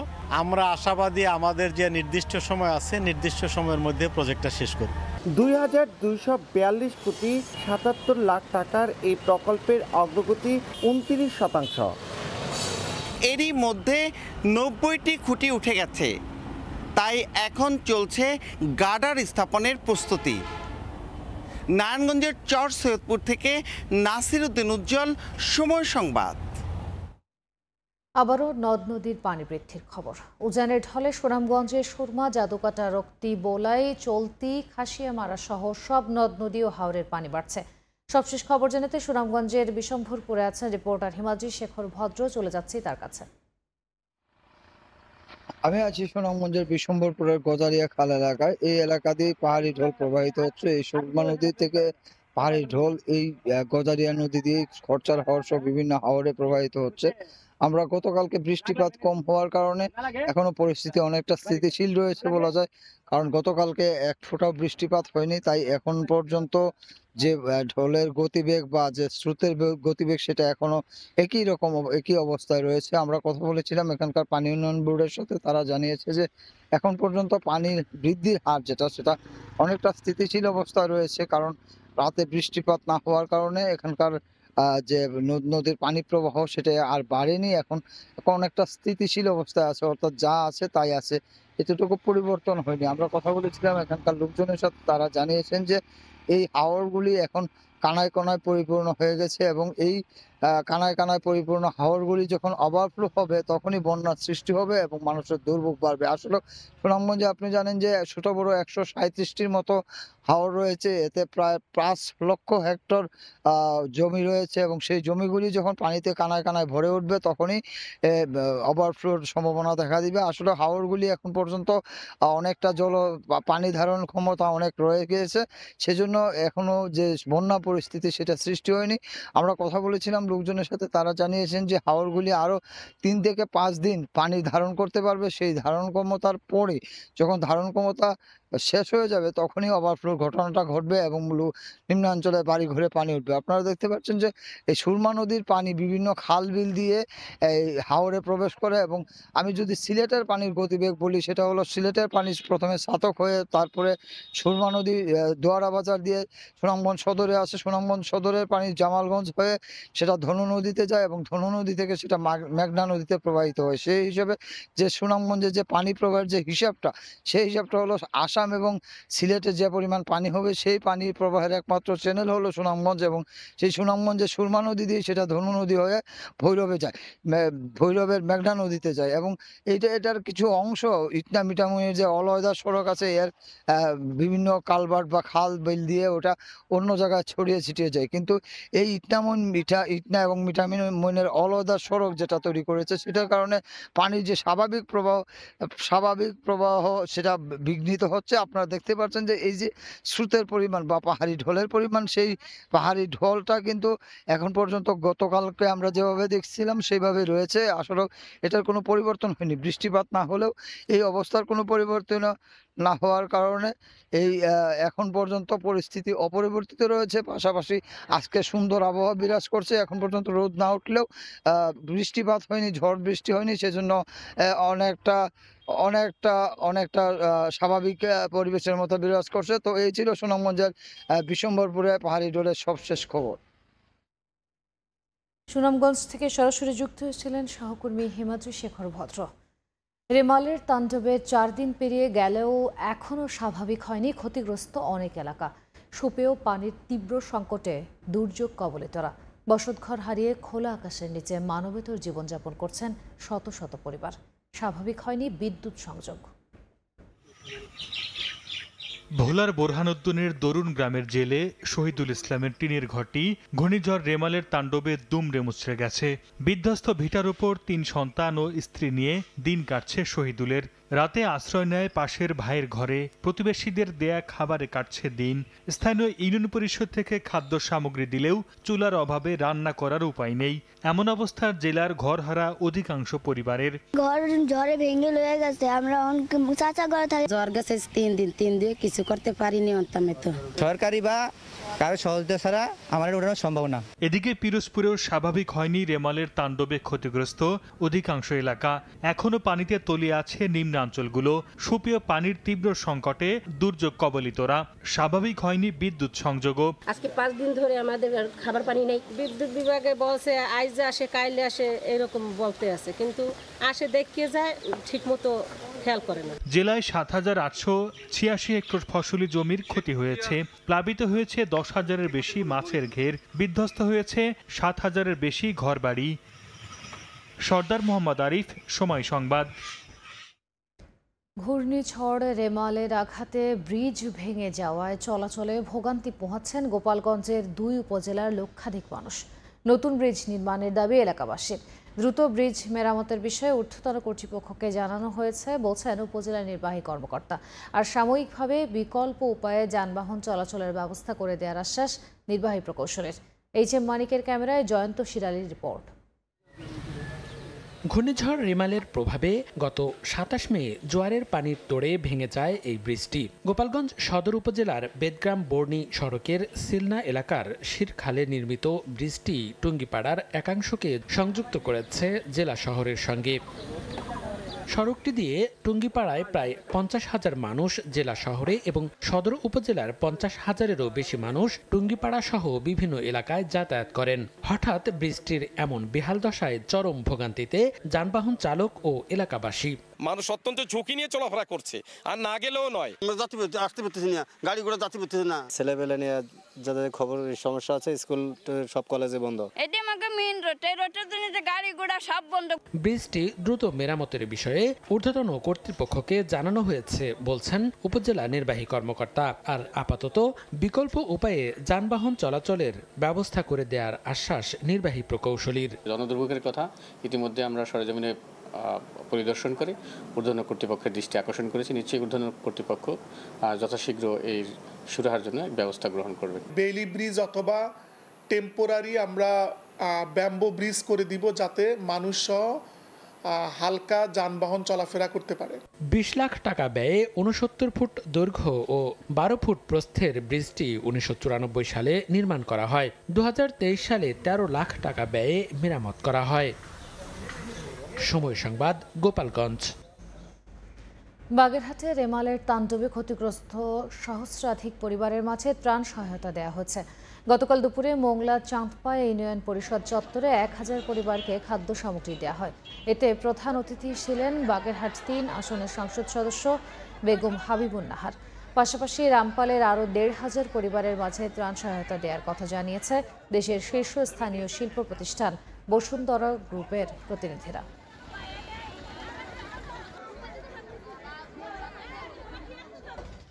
এদিকে বাগেরহাটেও ঘূর্ণিঝড় রেমালে ক্ষতিগ্রস্তদের মাঝে ত্রাণ সহায়তা দিয়েছে বসুন্ধরা গ্রুপ।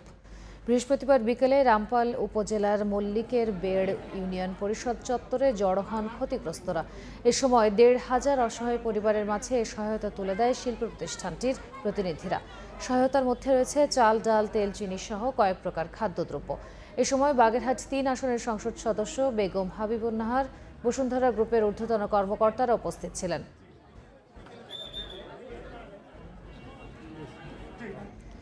প্রায় 65 বছর আগে খনন করা গবা খাল দখলমুক্ত করছে স্থানীয় জেলা প্রশাসন এবং পৌরসভা।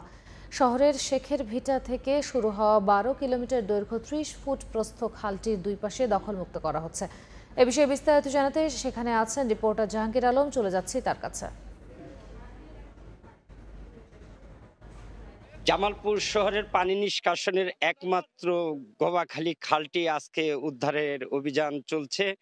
জামালপুরের সংসদ সদস্য আবুল কালাম আজাদ এবং জামালপুর পৌরসভার মেয়র এবং জেলা প্রশাসনের যৌথ উদ্যোগে জামালপুর শহরের যে পানি নিষ্কাশনের একমাত্র খালটি এটি দীর্ঘদিন যাবৎ দখলে ছিল। এই দখল মুক্ত করার জন্য আজকে এই অভিযান শুরু হয়েছে। জামালপুর পৌরসভার 350 কর্মী এবং বিডি ক্লিনের 200 কর্মী এই অভিযানে তারা অংশগ্রহণ করছে। দীর্ঘদিন যাবৎ এই খালটি প্রভাবশালীরা দখল করে বাড়িঘর এবং পাকা দালান নির্মাণ করে খালটিকে দখল করে রেখেছিল, যার কারণে এই জামালপুর শহরের অল্প বৃষ্টিতেই শহরের হাঁটু পানি এবং কুমোর পানি এবং বাসাবাড়িতে পানি উঠে মানুষের চরম দুর্ভোগে ছিলেন। তো দীর্ঘ 65 বছর আগে এই খালটি নির্মাণ করা হয়েছিল, এই খাল খনন করা হয়েছিল। এই খাল খননের ফলে শুধু পানি নিষ্কাশনই নয়, এই খাল দিয়ে আপনার যে কৃষি পণ্য এবং কৃষকের যে উৎপাদিত ফসল এই খালের পানি দিয়ে করার কথা ছিল। তো খালটি দীর্ঘদিন যাবৎ দখল করার ফলে এখানে জামালপুরের মানুষের অনেক দুর্ভোগ হয়েছিল। আজকে এই জামালপুরের সংসদ সদস্য এবং জামালপুর পৌরসভার মেয়র এবং জেলা প্রশাসন, পুলিশ প্রশাসন তারা এসেছেন এই খালটি দখলমুক্ত করতে, এবং এই খাল দখলমুক্ত হলে পরে জামালপুর পৌর এলাকার 12টি ওয়ার্ডের যে পানি যে দুর্ভোগ, এই দুর্ভোগ থেকে এই পৌরবাসী মুক্ত হবেন বলে পৌরসভার মেয়র সানোয়ার হোসেন সানু আমাকে জানিয়েছেন। তারা যেটি আমাকে বলেছেন যে এই খাল উদ্ধারে তারা এই অভিযান আজ থেকে শুরু হয়েছে। যতদিন পর্যন্ত এই খাল উদ্ধার করা হবে না ততদিন পর্যন্ত এই অভিযান চলবে। পৌরসভা, জেলা প্রশাসন এবং জামালপুর সদরের সংসদ সদস্য জনাব আবুল কালাম আজাদ তিনি তার নিজের উদ্যোগ নিয়ে এই খালটি উদ্ধারে তিনি কাজ করছেন, এবং তিনি এই খাল উদ্ধার করে জামালপুর পৌর এলাকার 12টি ওয়ার্ডের মানুষের যে দুর্ভোগ, এই দুর্ভোগ লাঘব হবে বলে তিনি আমাদেরকে জানিয়েছেন। তো জামালপুর শহরের শেগেরপিঠা থেকে এই খালের উৎপত্তি। এই খালটি জামালপুর শহর হয়ে কেন্দুয়া, কালীবাড়ি এবং এই পানি নিষ্কাশন যে ব্যবস্থা সেটা হলো শেগেরপিঠা থেকে শহরের পানি বের হয়ে এই সুইচ গেট, কেন্দুয়া কালীবাড়ির যে সুইচ গেট আছে এই সুইচ গেট দিয়েই শহরের ব্রহ্মপুত্র নদে পানি নিষ্কাশন হতো। তো যেটি পৌরসভার মেয়র বলেছেন যে এই পানি আজকে দখলমুক্ত করার ফলে পানি নিষ্কাশনের একটা প্রবাহ সৃষ্টি হবে বলে আমাকে জানিয়েছেন। এই ছিল জামালপুর থেকে খাল উদ্ধারের সর্বশেষ। এতক্ষণ সরাসরি যুক্ত ছিলাম জামালপুরে। সীমান্তে হত্যা, নারী ও শিশু পাচার, মাদক পাচার বন্ধে হিলি সীমান্তে বিজিবি বিএসএফ এর ব্যাটালিয়ন অধিনায়ক পর্যায়ে পতাকা বৈঠক হয়েছে। গতকাল সকালে ভারতের পতিরাম বিএসএফ ব্যাটালিয়ন অধিনায়ক কমল ভগৎ সিং সীমান্তের শূন্য রেখায় আসেন। এ সময় জয়পুরহাট 20 বিজিবি ব্যাটালিয়ন অধিনায়ক লেফটেন্যান্ট কর্নেল নাহিদ নেওয়াজ তাকে ফুল দিয়ে শুভেচ্ছা জানান। পরে বিএসএফ ও বিজিবির পক্ষে 5 সদস্যের প্রতিনিধি দল বৈঠক করেন। দুদেশের সীমান্তরক্ষী বাহিনীর মাঝে সৌহার্দ্যপূর্ণ সম্পর্ক যেন বজায় রাখার পাশাপাশি সীমান্তে হত্যা, চোরাচালান বন্ধ সহ সীমান্তের নানা বিষয় নিয়ে আলোচনা হয়। ক্ষুদ্র নৃগোষ্ঠী ও দলিত জনগোষ্ঠীর জন্য আইনি সহায়তা সহজলভ্য করতে রাজশাহী জেলার বিচারকদের সঙ্গে মতবিনিময় সভা অনুষ্ঠিত হয়েছে। রাজশাহী জেলা ও দায়রা জজ আদালত ভবনের সম্মেলন কক্ষে এ সভা অনুষ্ঠিত হয়। ডাস্কো ফাউন্ডেশন আয়োজনে ও হেক্স ইপারের সার্বিক সহযোগিতার উক্ত সভায় উপস্থিত ছিলেন 18 জন বিচারক সহ বিভিন্ন শ্রেণী পেশার 50 জন প্রতিনিধি। এতে ক্ষুদ্র নৃগোষ্ঠী ও দলিত জনগোষ্ঠীর ভূমি, সরকারের সামাজিক নিরাপত্তার বিষয়ে নানা জটিলতার কথা তুলে ধরা হয়। পাশাপাশি এসব সমস্যার সমাধানের বিভিন্ন দিক দিয়ে বক্তব্য রাখেন উপস্থিত বিচারকরা। খেলার খবর। রানখরা কাটাতে মরিয়া সাকিব আল হাসান। নিউ ইয়র্কে বাংলাদেশ দলের অনুশীলনের প্রথম দিন প্রায় 2 ঘন্টা ব্যাটিং প্র্যাকটিস করেন সাকিব। চোখের সমস্যার জন্য হেড পজিশন ঠিক হয়নি এখনো। এরপরও নেটে খেলেছেন, বিগ শট সাহায্য নেন হেড কোচ হাথুরু এবং ব্যাটিং কোচ ডেভিড হেম্পের। নিউ ইয়র্ক থেকে সাজিদ মুস্তাহিদের রিপোর্ট। অনুশীলন ভেন্যু ক্যান্টিয়ক পার্কে বাংলাদেশ দল পৌঁছানোর বেশ খানিক সময় পর একাই মাঠে আসেন সাকিব আল হাসান। হন্তদন্ত হয়ে এসেই ব্যাট প্যাড নিয়ে রেডি ব্যাটিংয়ের জন্য। গেল বিশ্বকাপ থেকে রান খরা সাকিবের ব্যাটে। চোখের সমস্যার জন্য ব্যাটিংয়ের সময় হেড পজিশন ঠিক থাকে না সাকিবের। সে সমস্যা যে এখনো পুরোপুরি কাটেনি তাই স্পষ্ট তার ব্যাটিং অনুশীলনে। বল হিট করার ঠিক আগ মুহূর্তে বদলে যায় হেড পজিশন। সাকিবের দিকে আলাদা নজর ছিল হেড কোচ চন্ডিকা হাথুরুসিংহে এবং ব্যাটিং কোচ ডেভিড হেম্পের। কয়েকটা করে বল ফেস করেই চলে গেছেন কোচদের কাছে। ভুল ত্রুটি হচ্ছে কিনা সেটাও শুধরে নিয়েছেন। Nassau county international cricket stadium থেকে প্রায় 17 কিলোমিটার দূরে ক্যান্টিয়ক পার্কের নেটে বাংলাদেশ অনুশীলন করে প্রায় 2 ঘন্টারও বেশি। এর পুরোটা সময় সাকিব ব্যাটিং করে গেছেন বিরামহীনভাবে। ভারতের বিপক্ষে মুখোমুখি হওয়ার আগে আরও একটা অনুশীলন সেশন পাবে বাংলাদেশ। গেল বিশ্বকাপে ইনজুরির জন্য টিম ইন্ডিয়ার বিপক্ষে ম্যাচটা খেলতে পারেননি সাকিব, যদিও তার নেতৃত্বে গেল এশিয়া কাপে শ্রীলঙ্কায় ভারতকে হারিয়েছিল বাংলাদেশ। কলম্বোতে সেই ম্যাচে ভারতের বিপক্ষে সাকিব খেলেছিলেন 80 রানের ইনিংস, হয়েছিলেন ম্যাচ সেরাও। প্রস্তুতি ম্যাচ হলেও টিম ইন্ডিয়ার বিপক্ষে আবারও হাসুক সাকিবের ব্যাট, এটাই তো সবার চাওয়া। গেল 17 আন্তর্জাতিক টি-20তে কোনো 50 পাননি সাকিব আল হাসান। যুক্তরাষ্ট্রের বিপক্ষে সিরিজেও ব্যাট হাতে ছিলেন না সফল, যার কারণে অনুশীলনে বেশ সিরিয়াস দেখা গেছে সাকিবকে। বারবার কোচ হাথুরুসিংহে ডেভিড হেম্প কথা বলেছেন সাকিবের সঙ্গে। তার একটা কারণও হতে পারে ড্রপ ইন পিচে বাংলাদেশের খেলার খুব একটা অভিজ্ঞতা নেই। একই সঙ্গে একটা গুঞ্জনও কিন্তু রয়েছে, এই বিশ্বকাপে হতে পারে সাকিবের শেষ টি-20 বিশ্বকাপ। আর এই বিশ্বকাপে সাকিব যে ব্যাট হাতেও দলকে একটু বাড়তি কিছু দিতে চান, সেই তাড়না যে তার মধ্যে কাজ করছে সেটা কিন্তু স্পষ্ট ছিল নিউ ইয়র্কের প্রথম দিনের অনুশীলনে। নিউ ইয়র্ক থেকে সাজিদ মুস্তাহিদ, সময় সংবাদ, যুক্তরাষ্ট্র। বাংলাদেশ ভারত ওয়ার্ম আপ ম্যাচের ভেন্যু নিউ ইয়র্কের নাসাউ কাউন্টি আন্তর্জাতিক স্টেডিয়াম, যেখানে প্রথমবারের মতো ব্যবহার করা হবে ড্রপ ইন উইকেট। অস্ট্রেলিয়ার অ্যাডিলেইডে তৈরি করা হয়েছে এ মাঠের 10টি পিচ, যার 6টি ব্যবহার করা হয়েছে এখানকার অনুশীলন মাঠে এবং মূল স্টেডিয়ামে আছে বাকি 4টি। এই একটি ওয়ার্ম আপ ম্যাচ ছাড়াও এখানে দক্ষিণ আফ্রিকার বিপক্ষে গ্রুপ পর্বের ম্যাচ খেলবে টাইগাররা। নিউ ইয়র্ক থেকে এই ড্রপ ইন পিচের আদ্যপান্ত জানাচ্ছেন সাজিদ মুস্তাহিদ। নিউ ইয়র্কে বাংলাদেশ ক্রিকেট দল প্রথমবারের মতো অনুশীলন করছে এবং যেই অনুশীলন ভেন্যুতে বাংলাদেশ এসেছে এটা Nassau county international cricket stadium থেকে বেশ খানিকটা দূরে।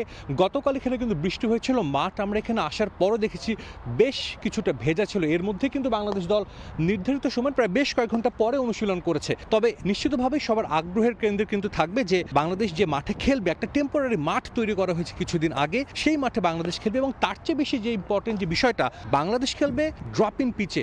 সবাই নিশ্চয়ই জানে যে এই ওয়ার্ল্ড কাপ উপলক্ষে অ্যাডিলেইডে 10টা ড্রপ ইন পিচ করা হয়েছিল, যার মধ্যে 4টা বসানো হয়েছে নাসাউ কাউন্টি ইন্টারন্যাশনাল ক্রিকেট স্টেডিয়ামে এবং বাকি 6টি পিচ কিন্তু এখানে আপনারা দেখতে পাচ্ছেন। 3টা পিচে বাংলাদেশের 3 জন ব্যাটিং করছে, বাকি 3টা পিচ কিন্তু খালি রয়েছে। ড্রপ ইন পিচ নিয়ে একটু যদি বলতে হয়, এখানে দেখাতে চাইবো যে এখানে একটা কাটা দাগ আছে কিন্তু দেখতে পাচ্ছেন। এই পিচটা কিন্তু এখানে বসানো হয়েছে এবং বসানোর পর কিন্তু দেখছেন যে ঘাসের রং কিন্তু আলাদা। এবং ড্রপ ইন পিচের আসলে আচরণটা কেমন হবে সেটা কিন্তু অনেক বড় একটা বিষয়। ভারত দল এরই মধ্যে গতকাল এখানে এসে 3 ঘন্টার একটা প্র্যাকটিস সেশন করেছে এবং ভারত কিন্তু এই নিউ ইয়র্কেই তারা 3টা ম্যাচ খেলবে এবং সবগুলো ম্যাচ হবে নাসাউ কাউন্টি ইন্টারন্যাশনাল ক্রিকেট স্টেডিয়ামে, যার কারণে তারা কিন্তু এই তাদের প্রিপারেশনটাকে খুব সিরিয়াসলি নিচ্ছে। ড্রপ ইন পিচে বাংলাদেশও কিন্তু কখনো খেলেনি।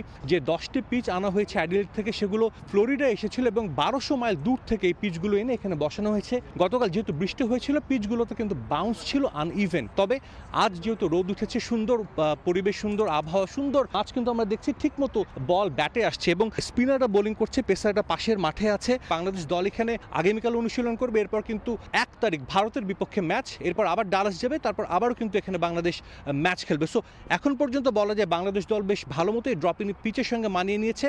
এখন দেখার অপেক্ষা শেষ পর্যন্ত এই ড্রপ ইন পিচ কেমন কাজ করে। 1 তারিখে তার পরীক্ষা কিন্তু হবে নাসাউ কাউন্টি ক্রিকেট স্টেডিয়ামে। নিউ ইয়র্ক থেকে সাজিদ মুস্তাহিদ, সময় সংবাদ। বিশ্বকাপের উন্মাদনা শুরু হয়ে গেছে যুক্তরাষ্ট্রে। নিউ ইয়র্কের স্টেডিয়ামগুলোর সামনে ইতোমধ্যেই জড়ো হতে শুরু করছেন বাংলাদেশি টাইগার সমর্থকরা। সাকিব শান্তদের দেখা পেতে যুক্তরাষ্ট্রের বিভিন্ন অঙ্গরাজ্য থেকে নিউ ইয়র্কে আসছেন ভক্তরা। যুক্তরাষ্ট্রের বিপক্ষে সিরিজ হারলেও টাইগারদের নিয়ে বড় প্রত্যাশা স্থানীয়দের। বাংলাদেশ ফাইনাল খেলবে বলেও কেউ কেউ স্বপ্ন দেখছেন। নিউ ইয়র্ক থেকে সাজিদ মুস্তাহিদ জানাচ্ছেন বিস্তারিত। জুন 3rd to 12th মানে 3 জুন এই মাঠে বিশ্বকাপ আনুষ্ঠানিকভাবে শুরু হবে। তবে এখনও কয়েকদিন বাকি থাকলেও কিন্তু এরই মধ্যে আমরা দেখছি সাবকন্টিনেন্টে যারা আছে বাংলাদেশি, ইন্ডিয়ান বা পাকিস্তানি, তাদের মধ্যে কিন্তু বিশ্বকাপ জ্বর কিছুটা হলেও জেঁকে বসেছে। আমি দেখতে পাচ্ছি, আজ এসেছিলাম আমরা এখানে মাঠে দেখতে, যেটা আমাদের প্রবেশাধিকার ছিল না, কিন্তু আমরা দেখেছি কয়েকজন বাংলাদেশি কিন্তু এখানে এসেছেন। আমরা এই আশায় বসে আছি, বাংলাদেশ ভালো খেলবে, খেলতে হবে। সেমিফাইনাল অন্তত যাক, আমার দেশ ভালো খেলুক। সাকিব আল হাসান অনেকদিন অফ ফর্মে, সবাই কিন্তু তাকিয়ে আছেন সাকিবের ফর্মের দিকে। সাকিব তো ইনশাআল্লাহ ভালো খেলবে, যেহেতু আমাদের superstar, whole world superstar. Will cheer them on and hopefully we are hoping যে সাউথ আফ্রিকার সাথে একটা জয় আসবে ইনশাআল্লাহ। সবার মধ্যে অনেক এক্সাইটমেন্ট কাজ করতেছে যে ফার্স্ট টাইম ইউএসএ তে বাংলাদেশ খেলবে। এখানে বাংলাদেশ 2টো ম্যাচ খেলবে এবং এই দুই ম্যাচেই কিন্তু বাংলাদেশি সমর্থকরা বাংলাদেশ দলকে সমর্থন দেবে এবং তাদের যে প্রত্যাশা আমরা শুনলাম, অনেক হাই হোপস নিয়ে তারা আসছে। ডেফিনেটলি আমরা এটাই চাইবো শেষ পর্যন্ত তাদের প্রত্যাশা যেন পূরণ করতে পারে শান্ত সাকিবরা। নিউ ইয়র্ক থেকে সাজিদ মুস্তাহিদ, সময় সংবাদ। সরকারের বিভিন্ন দপ্তরে নিয়োজিত প্রথম শ্রেণীর কর্মকর্তা কর্মচারীদের অংশগ্রহণে রাজশাহীতে শুরু হয়েছে ওপেন টেনিস টুর্নামেন্ট। বৃহস্পতিবার বিকেলে নগরের সিমলা এলাকায় আব্দুস সালাম টেনিস কমপ্লেক্স মাঠে 3 দিন ব্যাপী এই প্রতিযোগিতার উদ্বোধন ঘোষণা করা হয়। এ সময় অতিথি হিসেবে উপস্থিত ছিলেন বাংলাদেশ অর্থনৈতিক অঞ্চল কর্তৃপক্ষের নির্বাহী চেয়ারম্যান শেখ ইউসুফ হারুন এবং রাজশাহী মহানগর metropolitan police commissioner Biplab Bijoy Talukdar. Bangladesh police Rajshahi range DIG office আয়োজিত টুর্নামেন্টে সারা দেশ থেকে মোট 51টি দল অংশগ্রহণ করে। এ পর্যায়ে শীর্ষ সংবাদগুলো জানিয়ে দিচ্ছে আরেকবার। ঘরে বাইরে কোমর সমান পানি, বিপদসীমার উপরে সুরমা কুশিয়ারা, উজানের ঢলে তলিয়ে সিলেটের নিম্নাঞ্চল, পানিবন্দী লাখ লাখ মানুষ, ডুবেছে সড়ক, যান চলাচল ব্যাহত। কথায় আছে উপরে ফিটফাট ভেতরে সদরঘাট, ঠিক তেমনি অবস্থা এই স্বাস্থ্য অধিদপ্তরে। ডেঙ্গু নিয়ন্ত্রণে সবক দেওয়া স্বাস্থ্য অধিদপ্তরেই এডিসের অভয়ারণ্য, লার্ভা মিললেও এড়িয়ে যাওয়ার চেষ্টা কর্তাদের। প্রাক বর্ষাকালীন জরিপ নিয়ে প্রশ্ন 2 সিটির। দেশে অবৈধ সম্পদের পাহাড়, বিদেশে গা ঢাকা দিয়ে পার পেয়ে যান কেউ কেউ। সাবেক আইজিপি বেনজির ইস্যুতে পিকে হালদারের ঘটনার পুনরাবৃত্তি ঠেকাতে পদক্ষেপ নেওয়ার তাগিদ। বিশ্ববাজারে কমলেও দেশে আরেক দফা বাড়ল জ্বালানি তেলের দাম। ডিজেলে 75 পয়সা, পেট্রোল অক্টেনে লিটারে বাড়ল 2.5 টাকা। জুলাইয়ে বাড়ছে পানির দরও।